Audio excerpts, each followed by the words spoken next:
బ్రహ్మానందం గారికి mic hand over చేసేస్తున్నాం. బ్రహ్మానందం గారు, నేను ఇక్కడి నుంచే మాట్లాడతా, పర్వాలేదా?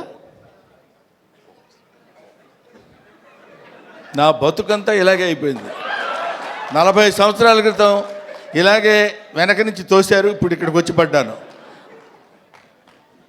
ఇప్పుడు ఏంటి ఒక్కొక్కళ్ళు ఎంతసేపు మాట్లాడుతున్నారో అనుకున్నా. నేను ఎంతసేపు మాట్లాడతానో నాకు తెలియదు. ఎందుకంటే నా వెనకున్నది, నా ముందున్నది, నా పక్కనున్నది, నా చుట్టూ ఉన్నది మా చిరంజీవి గారు. కాబట్టి ముందు గుర్తుపెట్టుకొని చెప్పాల్సిన కొన్ని మర్చిపోయినా పర్వాలేదు, కానీ గుర్తుపెట్టుకొని చెప్పాల్సిన విషయాలు కొన్ని ఉన్నాయి. ఈ సినిమాకి ప్రొడ్యూసర్ మిస్టర్ రాహుల్ యాదవ్. ఈయన వచ్చి నాకు స్టోరీ చెప్పినప్పుడు నేనేమన్నాను, వాళ్ళు ఏమన్నారని అందరూ చెప్పారు. అర్థం కాకుండా మా డైరెక్టర్ గారు కూడా చెప్పారు, ఏ మాటగా మాటే.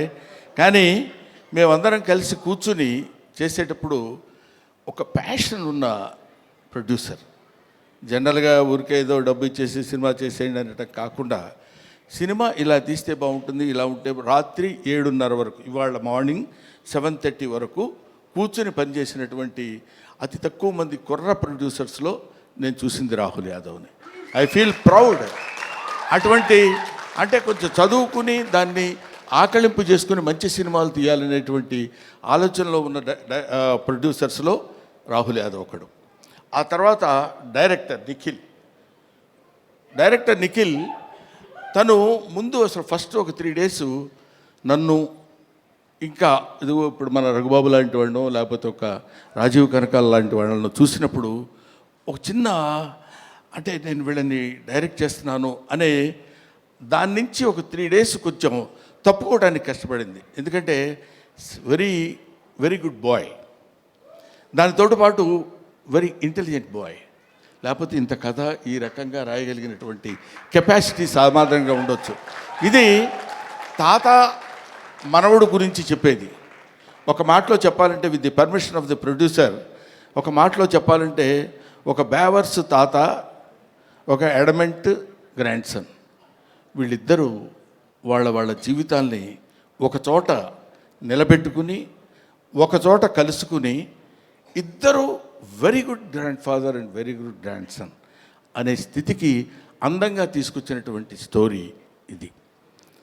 తర్వాత ఇది వ్యాలంటైన్స్ డే రోజున రిలీజ్ చేస్తున్నాం అన్నారు. వ్యాలంటైన్స్ డే అంటే ప్రేమికుల దినోత్సవం. ప్రేమికులు అనగానే మనం వెంటనే టీనేజ్లో అమ్మాయిలు అబ్బాయిలు ప్రేమించుకోవటాలు అనేది అది కామన్ పాయింటే. ఒక తాత మనవడు ప్రేమించుకోవటంలో కూడా ప్రేమ ఉంది. ఒక తండ్రి కొడుకు ప్రేమించుకోవటంలో కూడా ప్రేమ ఉంది. ఇలాగా ఒక స్నేహితుడు మధ్య కూడా ప్రేమ ఉంటుంది. అది ప్రేమ ఈజ్ యూనివర్సల్. అది రేపు తాత మనవడిద్దరి మధ్య ఉన్నటువంటి ప్రేమ గురించి చెప్పే రోజున February 14th ఈ సినిమా రిలీజ్ అవుతుంది. సినిమా చాలా అద్భుతంగా ఉంది. నా మాట వినడం చూడండి, అమ్మతోడు మీరు నమ్మండి సార్, నా మాట వినడం బతికినట్టం కాదు. సిన్సియర్గా సినిమా బాగుంది అని అబద్ధం చెప్పకుండా చెప్పేటువంటి స్థితి నాకు నా సినిమా చూసిన తర్వాత కలిగింది. అందువల్ల మీ ముందు చెప్తున్నాను. ఆ తర్వాత ఈ సినిమాలో నాకు గురువు, దైవం, ఆద్యుడు, నీ పేరు చెప్తాను అనుకుంటున్నావు కదా నువ్వు? చిచ్చి, నీ పేరు ఎందుకు చెప్తాను నేను? వెన్నెల కిషోర్. అతను ఇందాక ఊరికే కావాలండి కామెడీగా అన్నాను కానండి, మనిషి చాలా, అంటే ఎక్కువసేపు ఆయన కామెడీ చాలా బాగా చేస్తాడు, ఈ సినిమాలో అద్భుతంగా చేశాడని చెప్పడం కంటే, ఈ కథ ముందు రాహుల్ యాదవ్ గారు ఆయనకు వినిపించారు, హీరోగా ఉండండి మీరు చేయండి అని. సెల్ఫ్ క్రిటిసిజం అంటారు, ఆత్మవిమర్శ. ఆ కథ నేను విన్న తర్వాత అతను, నేను లాభం లేదండి ఈ సినిమాలో నేను ఆ క్యారెక్టర్ చేయలేను హీరోగా. అది హీరోగా చేయగలిగింది తాత మనవడుగా, తండ్రి కొడుకులుగా ఉన్నటువంటి వాళ్ళు తాత మనవడుగా చేస్తే చాలా బాగుంటుందని ఆయన మిత్రుడు గౌతమ్ గారి పేరు ప్రపోజ్ చేసి తీసుకొచ్చినటువంటి వ్యక్తి మిస్టర్ వెన్నెల కిషోర్. సో ఇంత మంచి మనసుల యొక్క కలయిక చేత ఏర్పడినటువంటి ఒక అద్భుతమైన సినిమా ఇది అని నేను చెప్తున్నాను. ఇటువంటిది ఈ సినిమా లాంటివి. తర్వాత ఈ సినిమాకి డిఓపి చాలా అద్భుతమైనటువంటి పద్ధతిలో బహుశా ఇందాక మీరు చూసినప్పుడే మీకు అనిపించి ఉంటుంది. డిఓపి గారు కానివ్వండి, ముఖ్యంగా music director Sandilya, I love him. ఈ శాండిలియాను డైరెక్టర్ గారు ఇద్దరు కలిసి బాగా అరేంజ్ చేసుకున్నట్టున్నారు కదా, అంటే పేరెత్తగానే అరుస్తున్నారు అలాగా. రైట్. శాండిలియా ఎవరో నాకు పరిచయం చేస్తూ, సుమ నాకు పరిచయం చేస్తూ ఒకసారి అంటే మొన్న ఏదో ఇంటర్వ్యూలో శాండిలియా గారు ఎవరి దగ్గరండి కీబోర్డ్ ప్లేయర్గా కీరవాణి గారి దగ్గర వయలినిస్ట్గా చేశారండి, చాలా గొప్పగా. ఇంతకుముందు మనం మామూలుగా చెప్పుకునేటప్పుడు కీరవాణి గారి దగ్గర పనిచేశారండి అంటారు కదా, ఈ సినిమా తర్వాత శాండిలియా గారి దగ్గర పనిచేసేవాళ్ళండి వీళ్ళని చెప్పుకుని చూస్తున్నాను నేను. ఇందులో అతను ఉన్నాడు కాబట్టి చాలా గొప్పగా చేశాడని చెప్పే మాట కానే కాదు, సిన్సియర్గా చెప్తున్నాను. చాలా అంటే ఒక స్టాండర్డ్ మ్యూజిక్ డైరెక్టర్ అనిపించింది నాకు అది చూసిన తర్వాత. I love it. ఇది అయిపోయింది ఇంతవరకు. ఈ తర్వాత ఇంకెవరిని మిగిలిపోయారా? ఎవరు మిగలలేదు. ఇంకా గెస్టుల జోలికి వచ్చేయచ్చు మనం. గెస్టులు మీరు గెస్ట్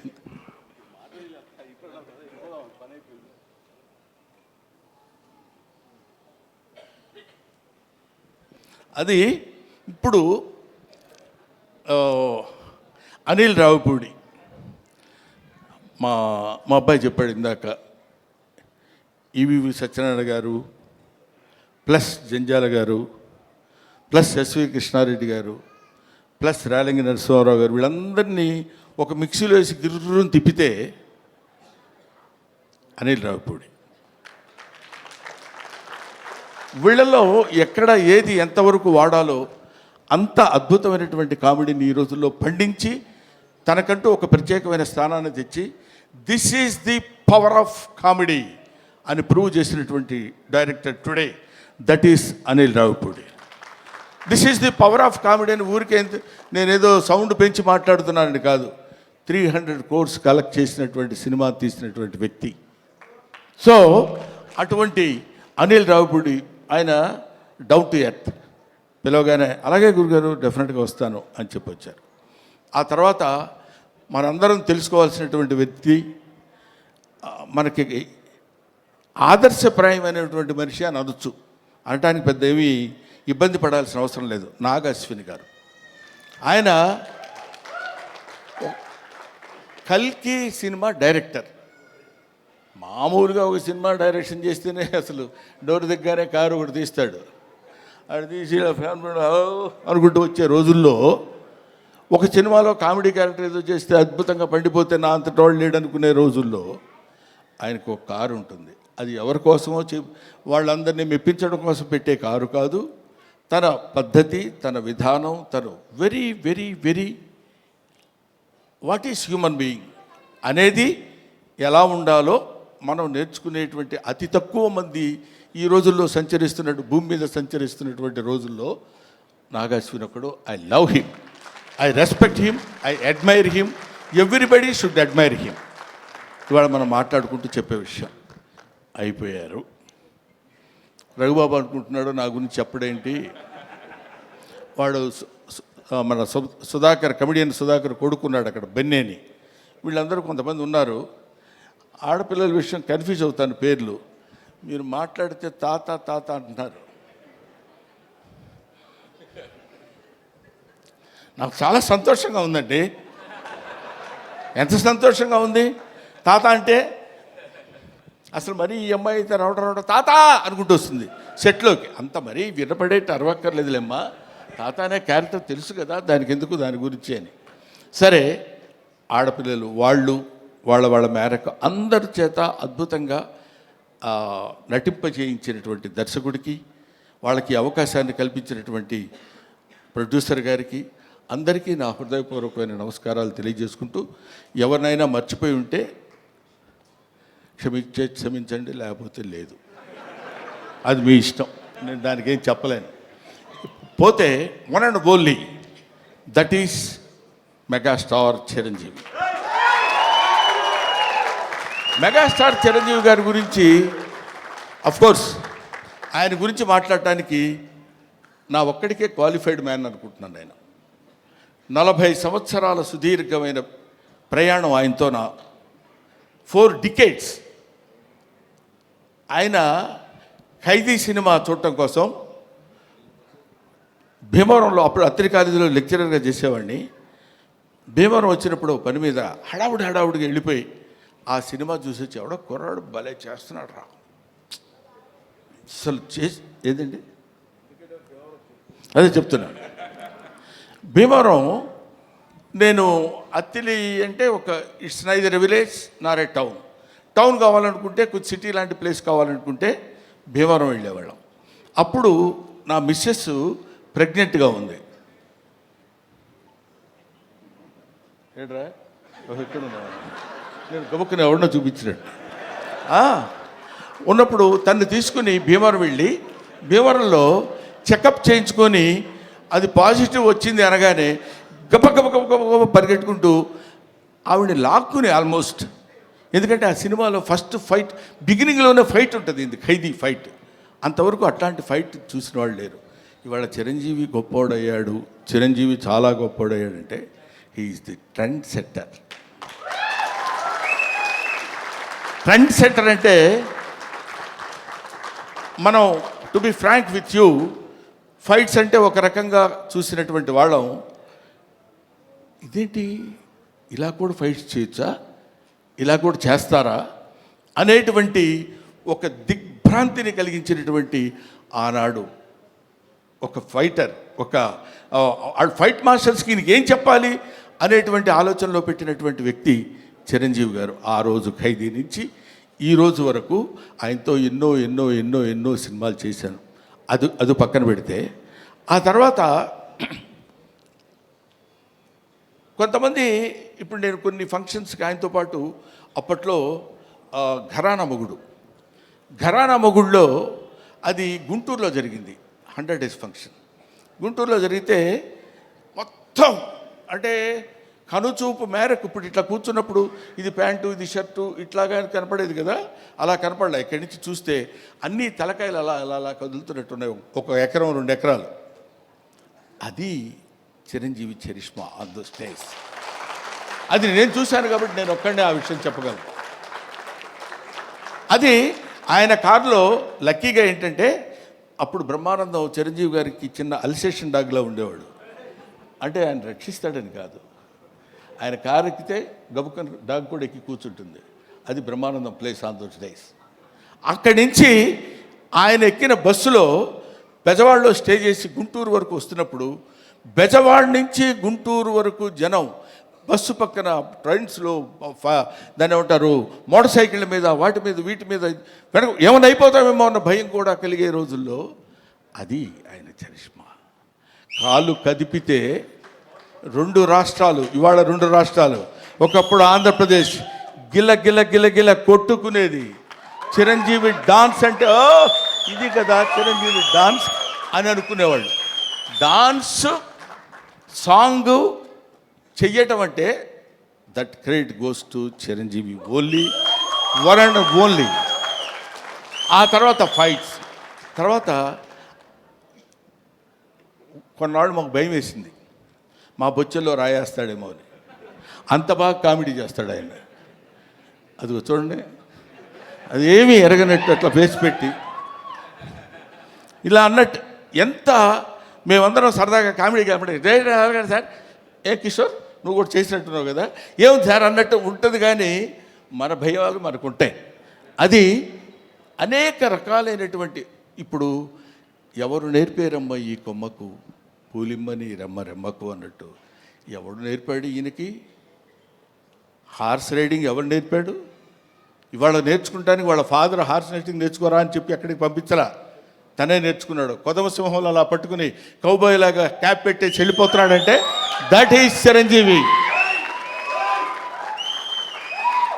అసలు బంగారు కోడి పెట్ట అన్నప్పుడు ఇదిగో ఇది 25 years బ్యాక్ చరిత్రని ఇప్పటి వరకు మీరు గుర్తుపెట్టుకుని ఉన్నారు.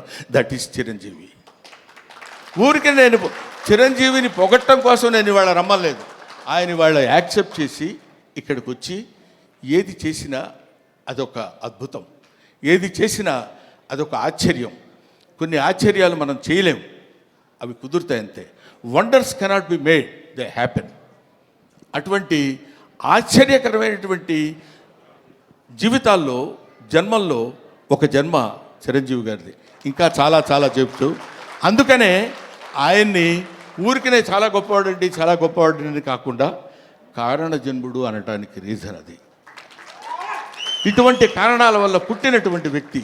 ఇందాక నుంచి ఇప్పుడు అమ్మాయి మాట్లాడుతున్నప్పుడు చిరంజీవి గారు మిమ్మల్ని చూస్తూ అని కళ్ళ నీళ్ళు పెట్టేసుకుని ఆ యాంగ్జైటీ, ఎక్సైట్మెంట్ నేను చూశాను చాలా చోట్ల. ఆయన పక్కనే ఉంటుండేవాడు కదా, వెళ్ళినప్పుడు ఏమన్నా వచ్చేసి గడగడ పడుకుని ఇలాంటివి ఎన్ని ఎన్ని ఎన్ని ఎన్ని చూశాడు.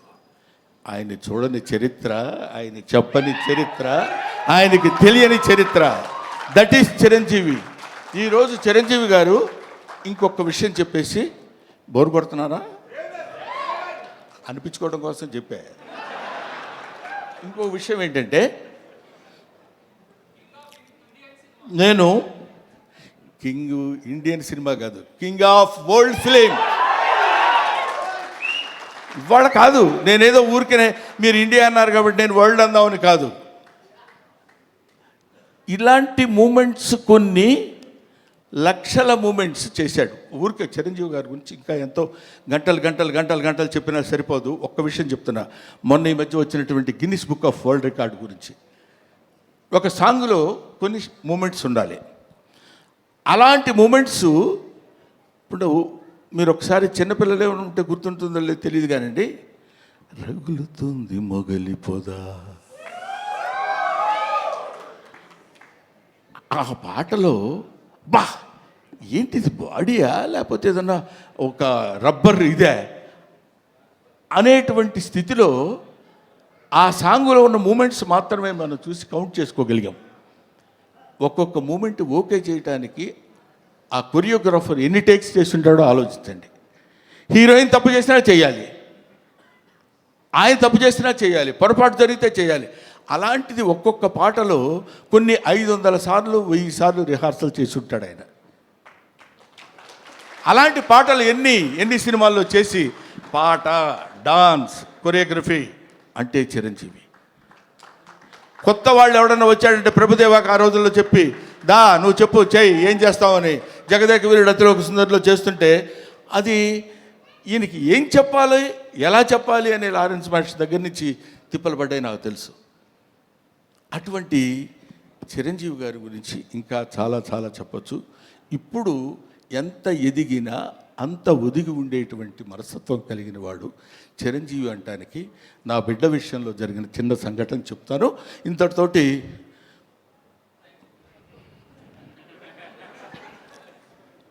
నేను ఈ సినిమాకి చీఫ్ గెస్ట్గా ఆయన్ని పిలుద్దాం అనుకుంటే సరే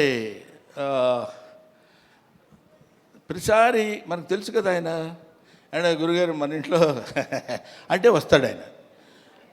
వీడి ప్రతిదానికి ఎక్కడ ఏదైనా రండి అంటాడేంటి అని అనుకుంటారేమో అనే ఆలోచనతో కొంచెం తటపటాయించా. నాకు నా తమ్ముడు ఉన్నాడు ఎదురుగా, రాజా రవీంద్ర. అతనితో చెప్పా ఇట్లా, మీరు ఎందుకు సార్ అలా అనుకుంటారు, ఆయన అలా అనుకోడు సార్ అన్నారు. అయినా నాకు కొంచెం చాలక ఎవరినన్నా పిలుద్దామా, ఎలాగన్నా ఎవరన్నా వస్తే బాగుంటుంది కదా అనుకుంటే ఈ విషయం తను చిరంజీవి గారికి చెప్పాడు. ఏమండి బ్రహ్మానందం అనే సినిమా వాళ్ళ అబ్బాయితో తీశాడు, యాక్ట్ చేశాడు, మిమ్మల్ని చీఫ్ గెస్ట్గా పిలవాలనుకున్నాడు. కానీ గురువుగారిని మరీ మనం ఎక్కి తొక్కేసినట్టు బాగుండదురా, ప్రతి చోటకి 9వ తారీఖు 5వ ఫంక్షన్ ఉంది, 10వ తారీఖు అయితే మళ్ళీ 11వ తారీఖు ఫంక్షన్ అంటే కొంచెం ఇబ్బందిగా ఉంటుందని అన్నానంటే